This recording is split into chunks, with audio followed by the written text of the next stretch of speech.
The crunch of shattered glass sounded surprisingly ordinary, like stepping on a dry twig rather than driving an Italian leather heel through a grandmother-esque crystal serving bowl. Thick, faceted shards sprayed across the floor, catching the cold glare of the LED lights. 80 million, Arthur's voice cracked, shifting from a smooth baritone to a shrill falsetto. He kicked the leg of a heavy oak armchair. 80 million down the drain, Victoria. All because my own wife couldn't be bothered to read 3 pathetic pages of a contract addendum. Victoria stood at the kitchen island, her palms pressed flat against the cool marble countertop. She wasn't looking at him. She was staring at the empty spot where the crystal bowl had sat just seconds before, the only thing left from her life before marriage. Arthur hadn't swiped it off the table by accident. It was a calculated, surgically precise strike at her weakest point. Dennis drafted that addendum, she said, her voice flat and stripped of emotion. I asked you to have our lawyers review it. You said Dennis was your best chief accountant and nobody questions his numbers. Don't you dare shift the blame onto him. Arthur crossed the living room in 2 strides and loomed over her. He reeked of expensive cognac, stale cigarette smoke, and the sour sweat of a man who hadn't slept in 2 days, desperately trying to prop up a collapsing empire. You were home. You saw I was rushing to catch my flight. You just needed to check the final estimate while I packed. But you're always too busy. Too busy doing what? Dusting? He breathed heavily, nostrils flaring. A thick blue vein pulsed on his right temple, right at his hairline. Victoria knew that vein intimately. For 16 years, it had been her personal barometer.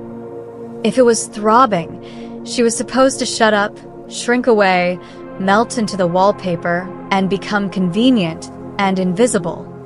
But now, staring at her husband's contorted face, Victoria felt something inside her click into place with a dull, wet snap.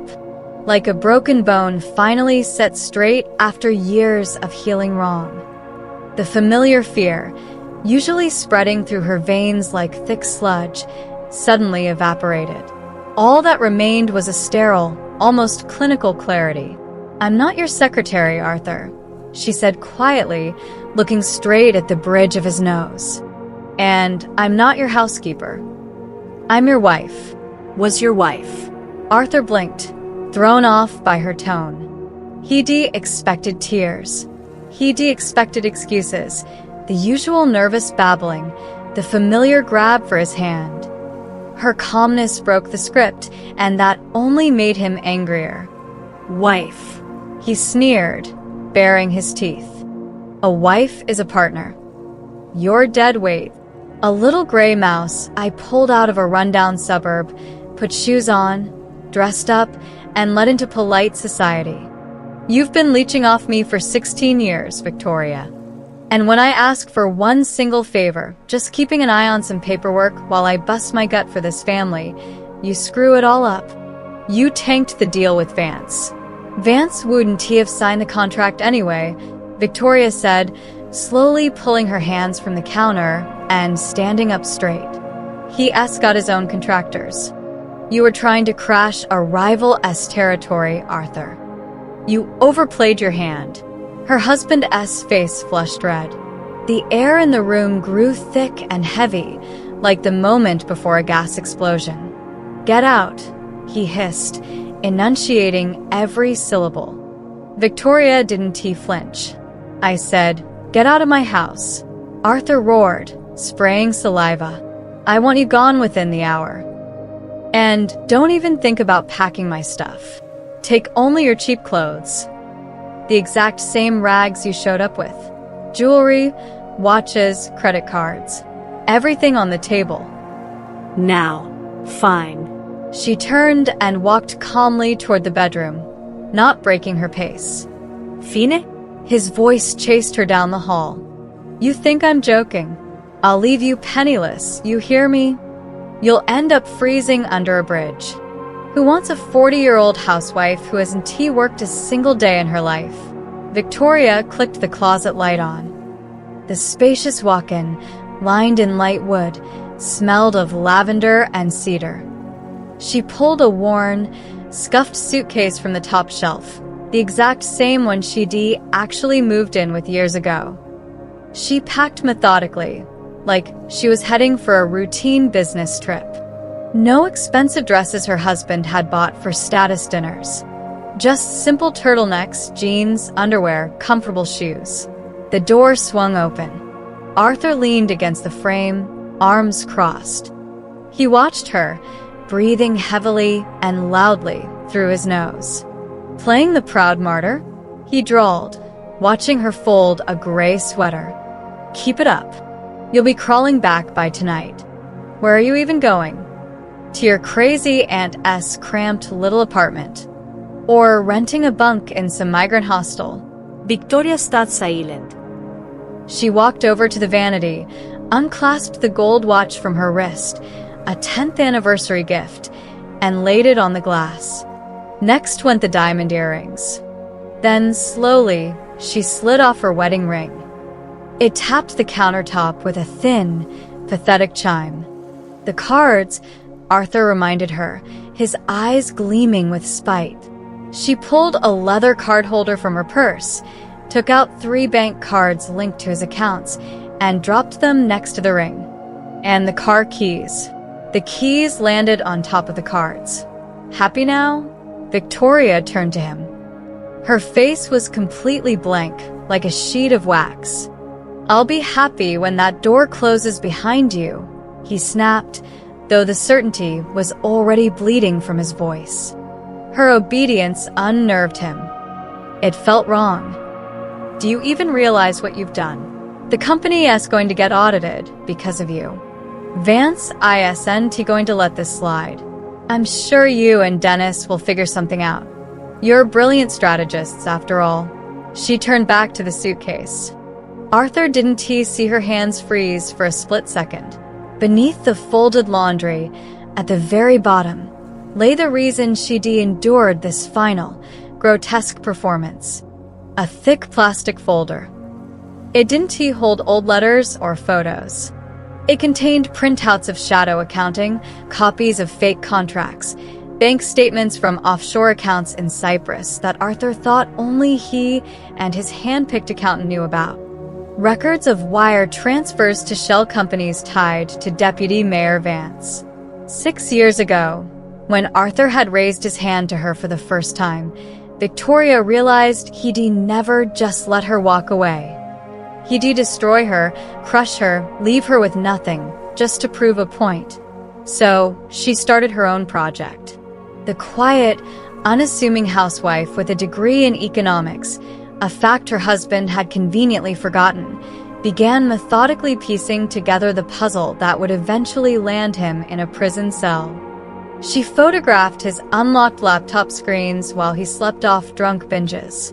She carefully copied USB drives he left in suit jackets. She analyzed every single number.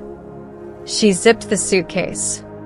The sound was sharp, like a blade dragged across a grinding stone. That's everything, Victoria said, gripping the telescoping handle. Step aside. Arthur reluctantly pushed off the doorframe and let her pass. He followed her down the hall to the front door like a prison guard. Don't even think about calling me, he threw after her as she slipped on her sneakers. My phone is blocked for you. If you want to talk about a divorce, contact my lawyer. Not that there's anything to divide. You came in with 0. You're leaving with 0. Victoria reached for the doorknob. The foyer smelled of ozone from the air purifier.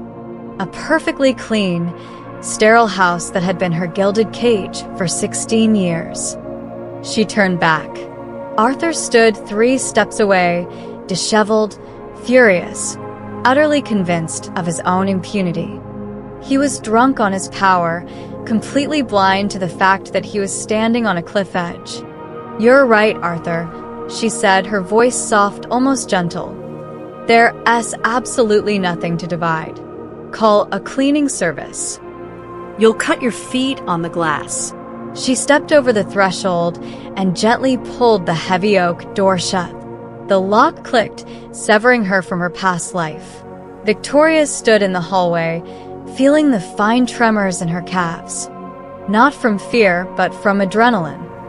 The weight of the suitcase in her hand felt like the most solid, real thing she'd experienced in years. She pulled a cheap burner phone from her pocket, bought a week earlier from a street vendor, slid in a prepaid SIM, and opened a ride-hailing app. Destination: the Haven Motel, South Industrial Zone. ETA: 3 minutes. She took the elevator down to the underground garage, walked past her husband's black SUV without even glancing at it, and stepped outside. The autumn wind hit her face with damp cold, blowing the last traces of toxic, stale air from her lungs. Up on the 15th floor, Arthur poured himself another cognac, stepped over the scattered crystal, and collapsed onto the sofa. He smirked at the empty foyer. Nothing, he thought, taking a heavy sip. She'll freeze for a couple days and come crawling back. Like a little dog. He had no idea that tucked away with her old clothes, his wife had just carefully packed and removed his own death warrant. A spring coiled tight for 16 years had just slipped its latch. There was no winding it back. While the husband celebrated his victory over the little gray mouse, generously topping up his vintage cognac, the mouse was already cracking open the archive capable of grinding his empire to dust. The Haven Motel smelled of bleach, stale cigarette smoke, and cheap lemon air freshener. Room 314 greeted guests with a dim ceiling bulb and a sagging mattress. Victoria dropped her suitcase on the narrow bed. The springs clinked in protest. Outside the window, a neon sign for a 24-hour tire shop flashed rhythmically, casting red pulses over faded floral wallpaper. She didn't take off her coat. She just sat on the edge of the bed and unzipped the case. From beneath a neat stack of sweaters emerged a thick plastic folder. Heavy. Substantial. Victoria ran her palm over the smooth surface. 12 years ago, she graduated with honors, defending a thesis on shadow macroeconomic models. Back then, Arthur, not yet bloated, eyes bright with ambition, had shown up to her defense with a massive bouquet of roses. That night at a restaurant, he gently but firmly told her, "Why waste your time at some research institute for pennies, Vicky? I don't need a career wife I have to compete with. I need a reliable home base. You'll run my house." She had agreed.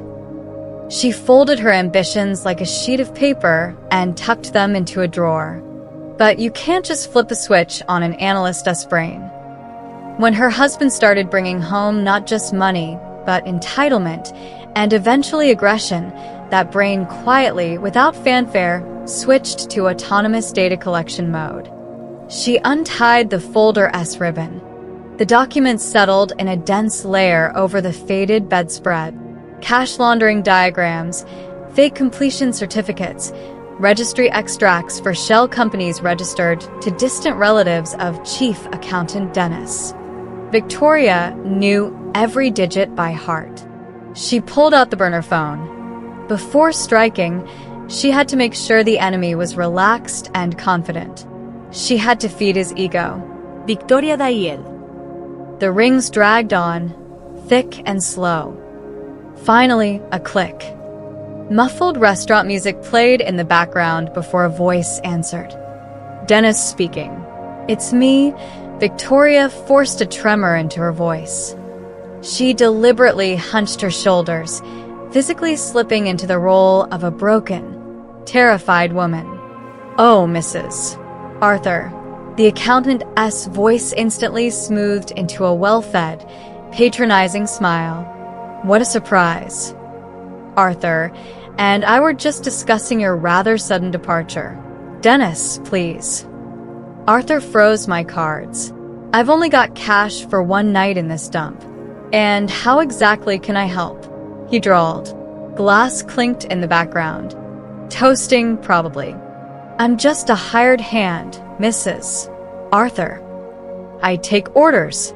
"Tell him I understand now. I was wrong about that contract addendum. The Vance deal slipping away is my fault. I just missed it." A quiet chuckle echoed through the line. "Well, it's about time you realized that. Please, Dennis. Ask him to transfer just 10 grand to my old account. I need to buy food.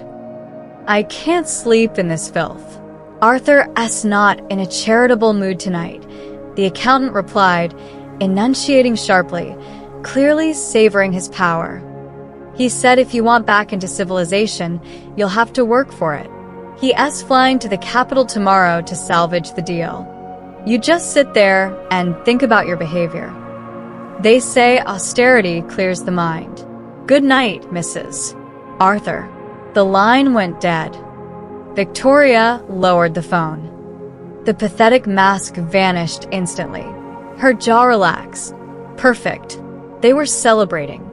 They were convinced she was sitting in a puddle of her own tears, waiting for the master to show mercy. Arthur flew out tomorrow.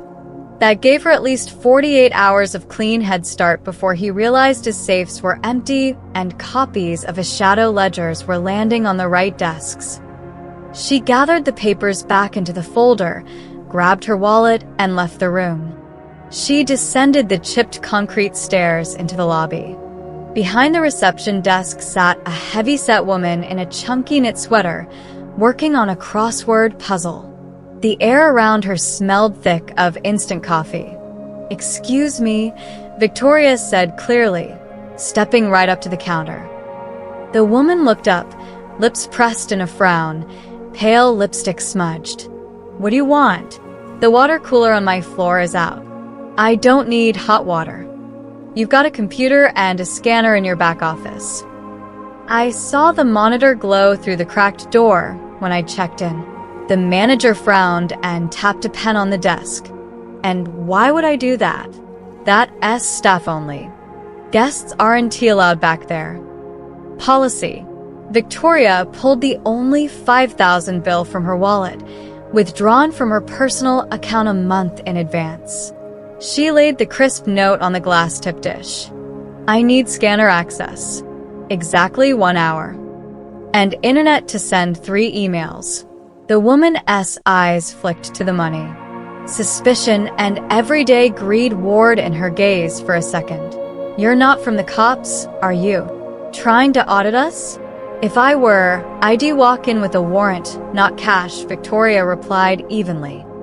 "I need to scan documents for a property split. My husband decided to throw me on the street. I want to ruin his breakfast." The older woman snorted. Suspicion gave way to heavy, female solidarity. The bill vanished into her sweater pocket with startling speed. "Men are pigs," she remarked philosophically, groaning as she pushed herself up. "Follow me. But if the boss drops in, tell him I went to the bathroom and you let yourself in." Deal. The back room was a tiny, windowless closet. An old PC tower hummed on the desk. Next to it sat a heavily dusted all-in-one printer scanner copier. "Go ahead," the woman said, nodding before pulling the door shut. Victoria sat on a wobbly chair and powered up the scanner. The machine whined, warming the lamp. She pulled out the first document, a transfer statement to an offshore account for a company she'd discovered 2 years ago was secretly run by Dennis himself. The scanner's light crawled slowly beneath the glass, capturing every piece of theft. Victoria knew you don't swing at a tyrant head-on. You knock out his supports first. Dennis had been skimming from Arthur for 3 years, quietly shaving percentages off major transactions. Arthur hadn't noticed, blinded by his own arrogance. Exposing this gave Victoria the perfect leverage over the accountant. The scanner dumped the copy to the monitor. Victoria opened a browser and created a fresh anonymous email. To Margaret Reed, attorney at law. Subject: divorce consultation. Assets exceeding $10 million. She attached a few scanned pages.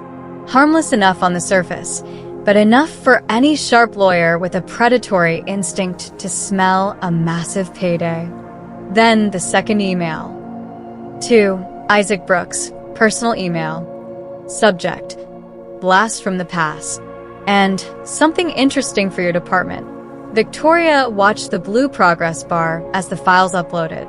Time for patience, fear, and keeping her head down was officially over. Right now, she wasn't a discarded wife.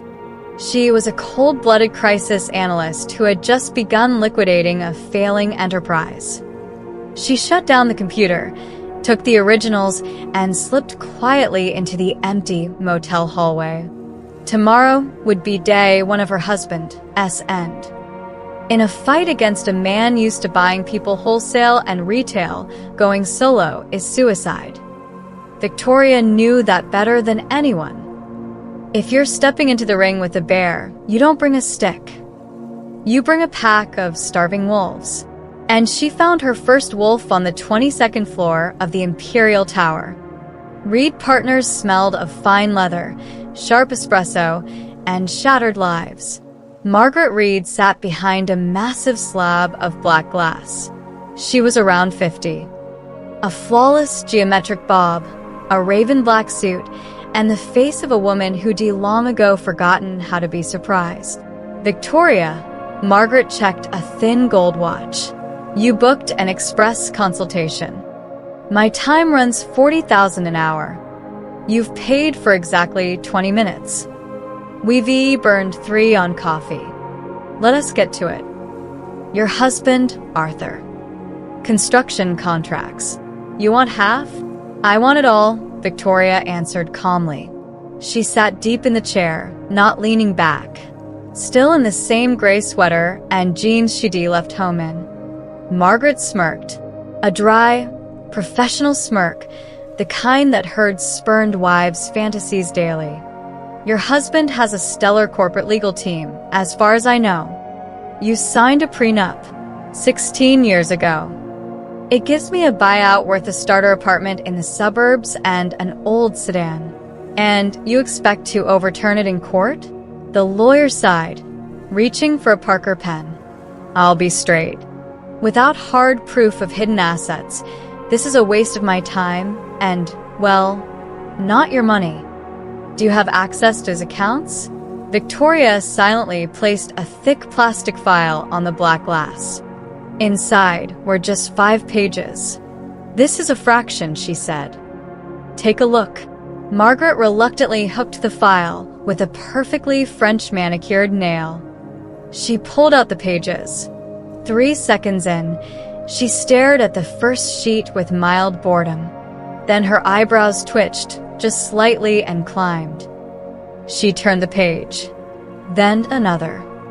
The only sound in the quiet office was the crisp rustle of paper. Margaret's posture shifted. She stopped leaning back. She leaned forward, like a hound catching the scent of fresh blood. Where did you get statements on these Cyprus trusts? Her voice lost its casual lilt, dropping low and sharp. That offshore entity never surfaced. I slept with the man who runs them, Victoria said evenly. And I'm a certified macroeconomist. While Arthur thought I was picking out curtain colors, I systematized his shadow books. Here are the wires to shell companies whose founders are tied to City Hall. Margaret looked up. The skepticism was gone. A predator was sizing up her prey. This is a bomb, Victoria. If these documents are legit, we're not just voiding the prenup. We can strip him clean. They're legit. And that us, just the tip. I have a full archive spanning 6 years. Audio recordings of Arthur talking to Dennis. Names of nominee directors. Laundering blueprints. Where are the originals? In a safe deposit box. I hold the only key. Margaret set the pen down. She studied the woman in the gray sweater like she was seeing her for the first time. Why come to me? Plenty of good firms in the city. Because 3 years ago, Arthur outbid you for that waterfront development plot. He bragged about crushing you. I need a lawyer who has a personal score to settle with my husband, not just a financial one. Margaret slowly drew a sharp breath through her teeth. 30% of everything we recover and legitimize, she said, enunciating carefully, and full tactical control in court. I'll grind him so deep he'll be begging for spare change on the steps.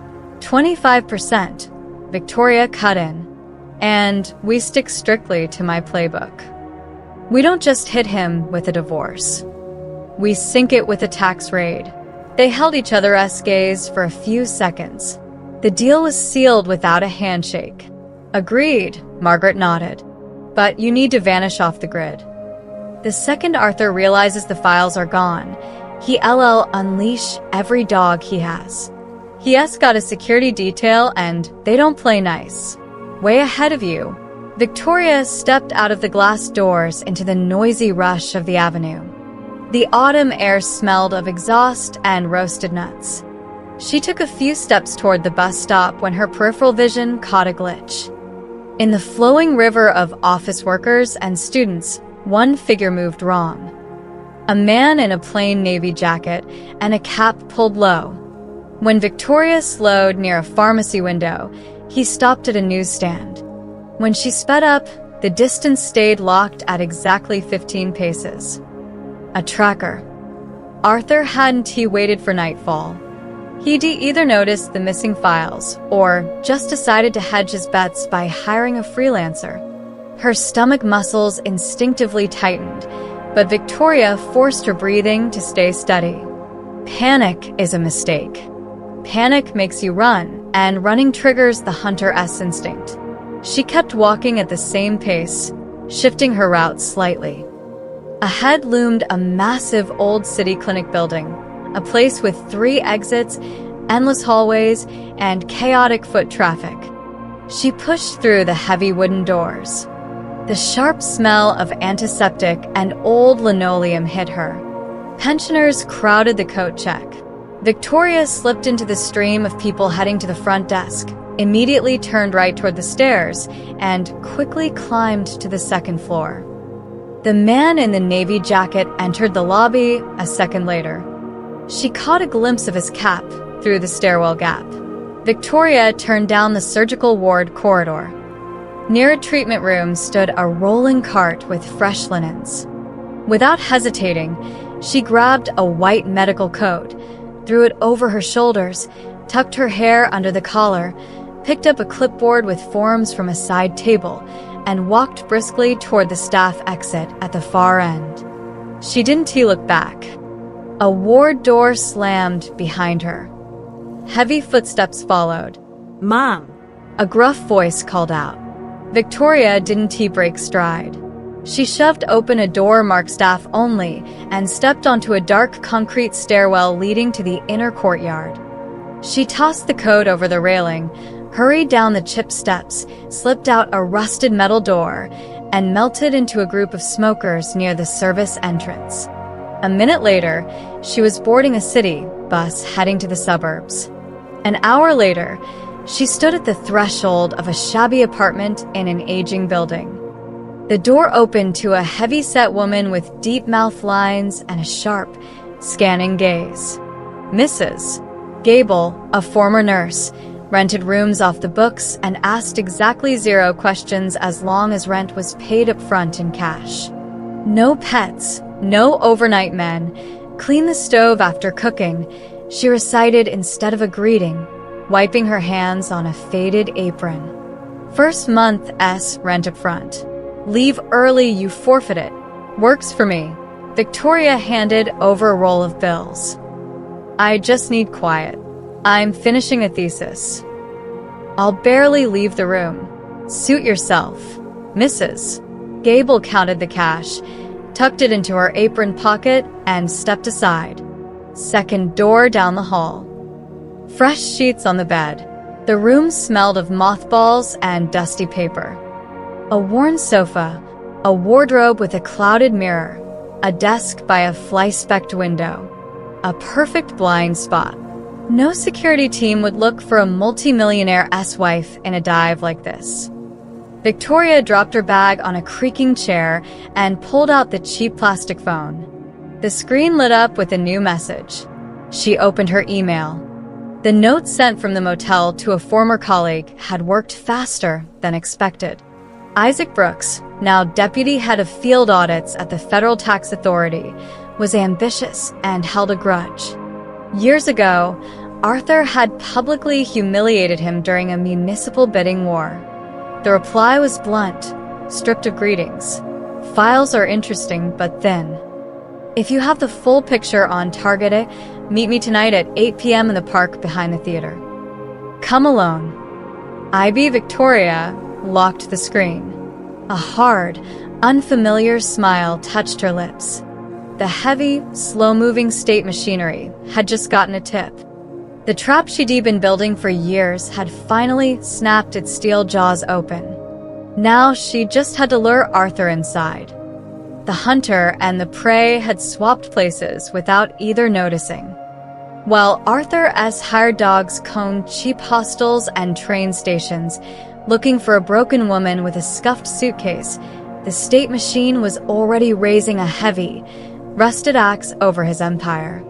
The park behind the Opera House drowned in thick October darkness. It smelled of wet leaves, damp asphalt, and exhaust from the nearby boulevard. Isaac Brooks sat on a wooden bench, hidden in the shadow of a sprawling chestnut tree. He wore an expensive cashmere coat, collar turned up against the biting wind. Victoria approached silently and sat on the opposite end, placing a plain canvas bag on her lap. "You're 4 minutes late," Brooks said, not turning his head. His voice was dry, businesslike. Cutting through alleys, checking for tails, she replied evenly. "Hello, Isaac. Hello. I looked through what you sent." He finally turned. A distant street lamp caught his face, gaunt, with hard lines around his mouth. 12 years since they'd worked together at the Institute, and the bright-eyed grad student was gone. In his place sat a hardened bureaucrat who knew how to count other people's money and weaknesses. "Honestly, Victoria, when I saw the sender, I thought your husband was using you to test the waters." Brooks smirked slightly. "But the files aren't a trap. They're a noose." "You have the full database?" 6 years worth. Victoria pulled a thick black USB drive from the bag, but didn't hand it over. Raw transaction logs, contract scans, inflated bids, Cyprus offshore statements. And the main thing, audio recordings of Arthur and Dennis discussing kickbacks to Deputy Mayor Vance. Dates, amounts, everything. Brooks froze. His hand stopped fidgeting with his coat button. Vance. Do you realize the caliber of that name? If I run with this, we crack half the city's construction market. That's exactly why I came to you. I know how your system works, Isaac. Small violations get fines. Big ones get used as leverage. But Vance means general stars for your bosses and a department director's chair for you. You'll get the promotion you've been chasing. And what do you get? Brooks narrowed his eyes, trying to read her face in the dim light. He asked her husband, "You're sending him to prison. He planned to throw me on the street with nothing. I'm just collecting my severance. I need his accounts frozen before he can move assets. My lawyer's already drafting the injunctions. We have to strike simultaneously. You've gotten terrifyingly rational, Victoria." Brooks held out a hand in a black leather glove. "Give it here." She placed the drive in his palm. "He'll know the archive is missing by tomorrow morning," she said, standing up. "You've got until noon before he starts wiping servers." "He won't get the chance," Brooks said, tucking the drive into his inner pocket. "Doors get kicked open at his main office at 9 a.m. tomorrow." "Good night, Victoria." Tuesday morning at Grant Ventures, didn't he start with coffee? Arthur stood at the panoramic window of his 18th floor office, watching the morning traffic. His grip tightened around a heavy glass mug. His smartphone lit up silently on the mahogany desk. It was his head of security. "Yeah," Arthur barked, hitting speaker. "Sir, we lost her." The voice came through, muffled and guilty. "My guy tracked her from the financial district. She went into Clinic 4 and just vanished. The back exit cameras are dead. We're pulling taxi logs in the area, but idiots." Arthur slammed his fist on the desk. The mug jumped, spilling dark liquid across a leather blotter. "You can't find one basic woman in this city. Pull her phone pings. Phone has been off since last night. We're tracking her old credit cards. Zero activity. Keep looking, or you'll all be sweeping streets tomorrow." He hung up, breathing hard. His collar suddenly felt too tight, cutting into his neck. His wife's behavior made no sense. Instead of crying to friends, she was hiding. The office door didn't even get a knock. It swung wide, hitting the wall, and Dennis appeared in the doorway. The chief accountant, usually immaculate and drenched in expensive cologne, looked like he'd been put through a washing machine. His face had the pallor of old paper, and large sweat drops dotted his forehead. Arthur Dennis swallowed, forcing words past a dry throat. "Why aren't you knocking?" Arthur frowned, stepping toward the desk. "What's wrong with your face?" "Vance demanding budget revisions again?" "Worse." "What could possibly be worse?" "We've got a raid on the first floor," the accountant blurted out, bracing his hands on the doorframe. "Tax authority. 10 guys in tactical gear, investigators from headquarters." They smashed through the turnstiles. Arthur's breath hitched. It was like someone had sucked all the air out of the room with a vacuum. "What tax authority?" "We pay their subscription. I deliver the envelopes myself. Call our fixers. Have them stall the circus." "I tried." Dennis's voice cracked into a hysterical squeak. "Phones are dead. Arthur.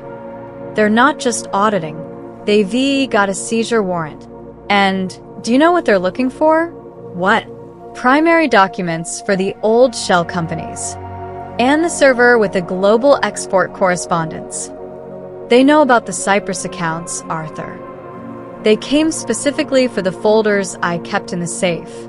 The billionaire slowly, like a blind man, felt for his chair and sank into it. The pieces in his head clicked together, forming an ugly, terrifying picture. "The safe," he rasped. "In my home library. You printed backup copies and gave them to me." "Yes." "You insisted on physical copies for insurance." Arthur grabbed his phone and dialed his housekeeper with trembling fingers. "Sarah, get to my study." "Now." "Open the bottom desk drawer. There's a folder with a key." "Get it." "Open the safe behind the painting and tell me what's inside." He went silent, listening to the frantic breathing on the other end. Then came the metallic scrape of a door opening. Sir Sarah's voice wavered. "It's empty." "Completely." The call dropped. The phone slipped from Arthur's limp fingers and thudded onto the carpet. He finally understood. His wife wasn't playing hide-and-seek. She hadn't run out of fear. For 16 years, he'd thought he was walking a harmless, obedient lapdog. Turned out, he'd been sleeping next to an executioner who'd been quietly sharpening an axe. And now that axe was coming down on his neck. From the 17th floor hallway, the heavy stomp of tactical boots and sharp commands already echoed. Everyone stay put, kill the monitors, hands on the desks. The empire was collapsing in real time, and Arthur couldn't even hit pause. Courtroom 4 smelled of old paper, cheap floor polish, and relentless human exhaustion. Outside the peeling paint window, bare poplar branches shivered in the cold. A routine divorce hearing was supposed to be administrative boilerplate for the system, but today, a public execution was being staged in that cramped room. Arthur sat at the defendant's table, slumped. 3 weeks of audits, interrogations, and frozen accounts had stripped away his successful businessman veneer. His tailored jacket hung off his shoulders like it was on a coat rack. Heavy purple shadows pooled under his eyes. But the moment he saw Victoria, he instinctively straightened his spine and lifted his chin, trying to force the familiar mask of the boss back on. Victoria took a seat beside Margaret Reed. She wore a sharp navy suit, bought with the first advance the lawyer had fronted against future winnings. She looked at her husband without anger, without fear, the way you look at a broken appliance that's long past its warranty. The judge, a heavy-set woman in a black robe, flipped through the case file with irritation and looked over her horn-rimmed glasses. Hearing the matter of divorce and division of marital assets between the spouses Ignatov. Plaintiff, do you stand by your claims? Margaret Reed rose smoothly. In full, Your Honor. We move to invalidate the prenuptial agreement signed 16 years ago on grounds of extreme financial disadvantage to my client. We claim 50% of all assets. A dismissive snort came from the defendant's side. Arthur S. Lawyer, a balding man with shifty eyes, heaved himself up, bracing his knuckles on the table. Your Honor, the defense strongly objects, his voice dripped with fake sympathy. My client is an honorable man. Despite the plaintiff contributing zero to the household finances over 16 years of full support, Arthur is willing to settle. We offer a buyout, a one-bedroom apartment in the suburbs, a 5-year-old sedan, and, he paused for theatrical effect, a lump sum of $1 million. Provided she signs off on all further claims immediately. Arthur leaned back, crossing his arms. He looked at his wife like he was tossing a bone off a master's table. It's a generous offer, Your Honor, his lawyer added. Especially considering the plaintiff recently misappropriated proprietary company documents. We refrained from filing police charges purely out of pity for a confused woman. The judge shifted her heavy gaze to the plaintiff's side. Plaintiff's counsel, do you accept the settlement terms? Margaret didn't sit. She slowly unzipped a black leather briefcase. The metallic click echoed like a pistol slide racking. Your Honor, we reject this insulting proposal, she stated clearly. Furthermore, we request the court admit new evidence directly relevant to marital assets. Specifically, the defendant's hidden offshore holdings, concealed from both his family and the state. Arthur's lawyer jerked like he'd been tossed. Objection. This is a divorce proceeding, not a financial audit. The plaintiff is trying to introduce illegally obtained materials. The documents were obtained legally, Margaret parried, slamming 2 thick folders onto the judge's bench. My client had full access to her husband's home network. Your Honor, these are account statements for 3 offshore entities registered to nominee directors. The actual beneficiary is Arthur Ignatov. Over the past 3 years, more than $80 million was funneled through these accounts. We request an immediate freeze on these funds pending asset division. The room grew stifling. The judge removed her glasses and eyed the first folder with clear skepticism. Offshore accounts in a routine marital split, she muttered, scanning the numbers. And that's not all. Victoria's voice, silent until now, cut through evenly.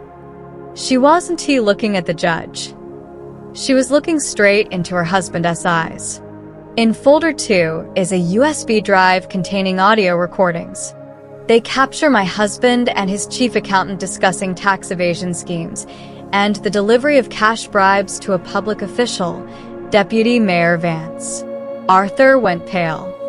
The skin on his cheeks pulled tight, taking on a sickly gray tone. He tried to stand, but his legs wouldn't cooperate. He breathed out, gripping the table edge until his knuckles cracked. You're insane.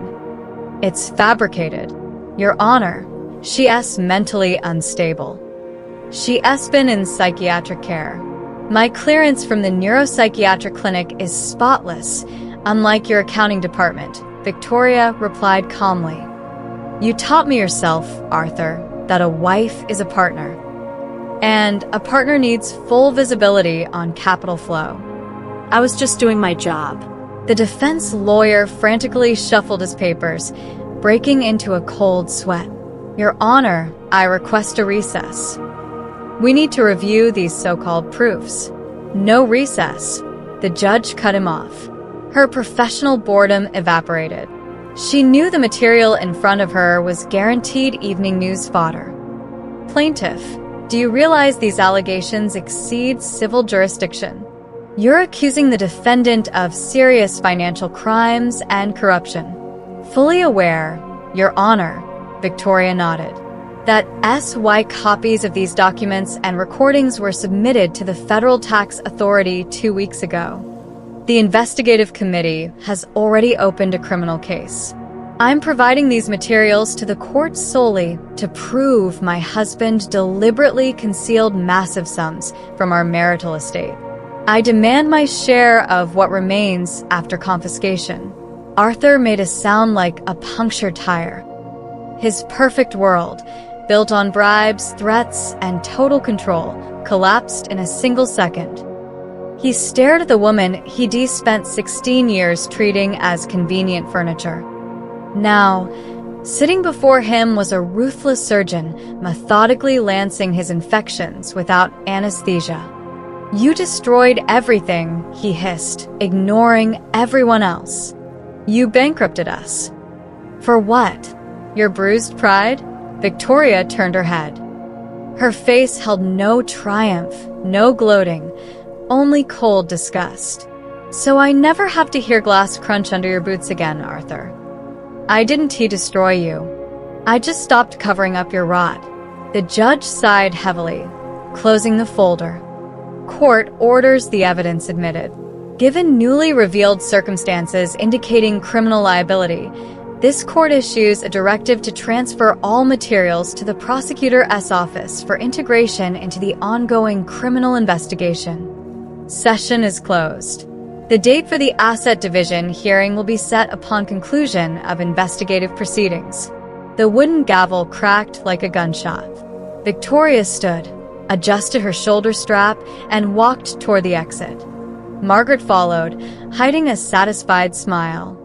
Behind them, at the defendant's table, sat a man whose life had just turned to ash. And he knew the match had been lit by the woman he'd personally ordered to get out. The spacious state courthouse smelled of fresh oak paneling and ozone from heavy AC units. No casual spectators here, just lawyers, prosecutors, a handful of reporters, and 3 men behind thick ballistic glass.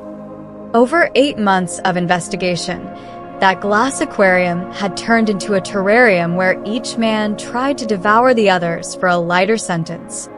Former Deputy Mayor Vance, having lost half his weight and all his bureaucratic polish, sat slumped on a wooden bench. Chief Accountant Dennis constantly scratched at his neck, covered in nervous red welts. Arthur stood. He wore a plain dark turtleneck that did nothing to hide how his once gym-toned muscles had gone soft. But the worst part was his face. The aura of the untouchable boss had been scrubbed off, leaving only the gray, sticky exhaustion of a cornered animal. The judge, a man with a dry, bureaucratic voice, flipped the last page of a thick file. Arthur Ignatov, found guilty on counts 199, Part 2, and 291, Part 5 of the Federal Criminal Code. Sentenced to 8 years in a maximum security facility. All assets acquired through illicit means, including overseas accounts, real estate, and vehicles, are hereby confiscated by the state. Victoria sat in the second row. She felt no triumph, no vengeful joy. Inside her, a steady, calibrated mechanism of fact processing simply clicked into place. The equation she'd worked on for years had finally balanced. When the judge left, guards allowed a brief family visitation window. Reporters filed out, and the space around the glass booth emptied.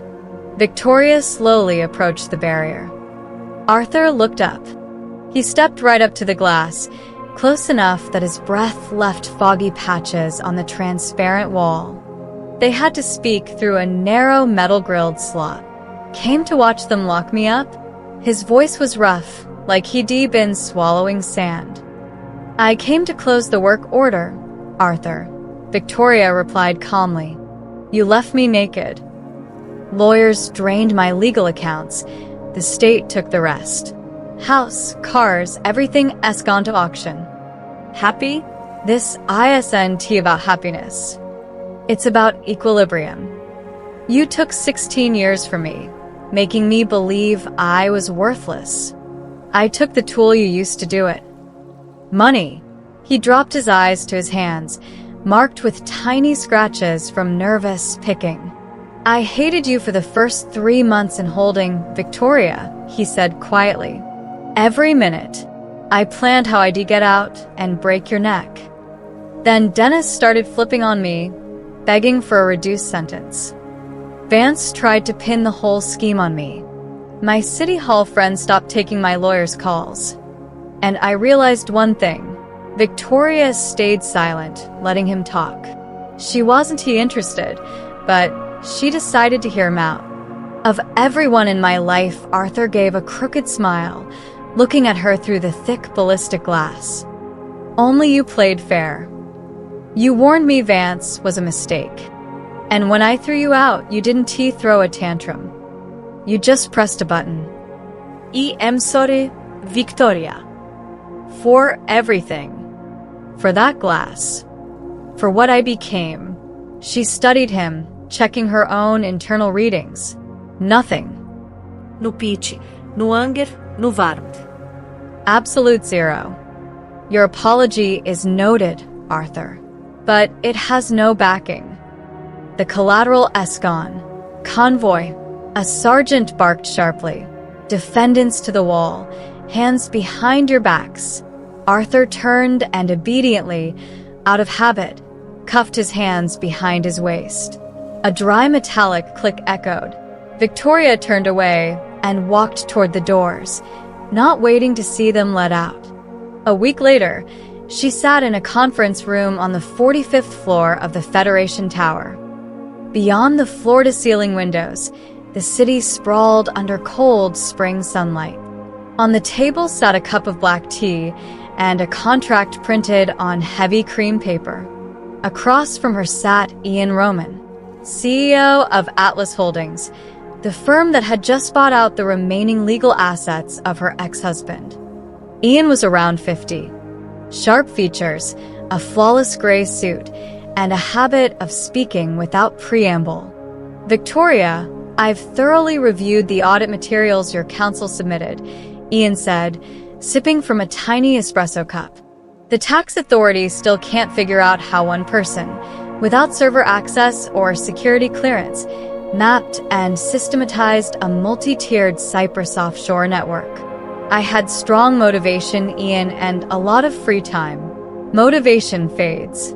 But analytical thinking and the ability to see structure where others see chaos, that's a talent. Ian rested his palm on the contract. Our firm is expanding. We're acquiring a lot of distressed assets. I don't need yes-man auditors who are scared to tell the CEO the truth. I need a head of internal financial control with predator instincts. Salary, $1.5 million a month, plus annual bonuses tied to recovered funds. Full clearance to vet any executive. Victoria picked up a pen, rolling it between her fingers. Aren't you worried hiring someone who methodically gathered evidence and put her own husband away? She met his eyes. I'm worried about hiring people who cover up theft to keep a warm chair, Ian replied sharply. You proved you know how to cut out rot when it turns gangrenous. You're a fit. The question is, are we a fit for you? She looked at the contract. Numbers, charts, real authority, the actual, complex work she deserved since the day she graduated with honors. Victoria uncapped the pen and signed the last page with a steady hand. "I'll be at my desk at 9 tomorrow, Ian. Prep my access to the vendor registries. We're starting with procurement." Ian nodded, satisfied, and extended his hand. Victoria met it with a firm, confident grip. She stepped out of the skyscraper into the street. A spring breeze caught the hem of her new, perfectly tailored camel coat. The city around her hummed, moved, breathed. Victoria pulled her new apartment keys from her pocket. It wasn't the luxury penthouse she'd won in the legal asset split. It was a bright, spacious two-bedroom on a high floor, bought entirely with her own money. No antique furniture, no inherited crystal. Just clean lines, abundant light, and air no longer poisoned by cognac and fear. She squeezed the metal keys in her palm. Their sharp edges pressed pleasantly into her skin. This was the weight of her independence. Her new life. She stepped toward the crosswalk, easily blending into the crowd, but now she knew with absolute certainty she would never be a gray mouse again. She was the analyst who wrote the rules.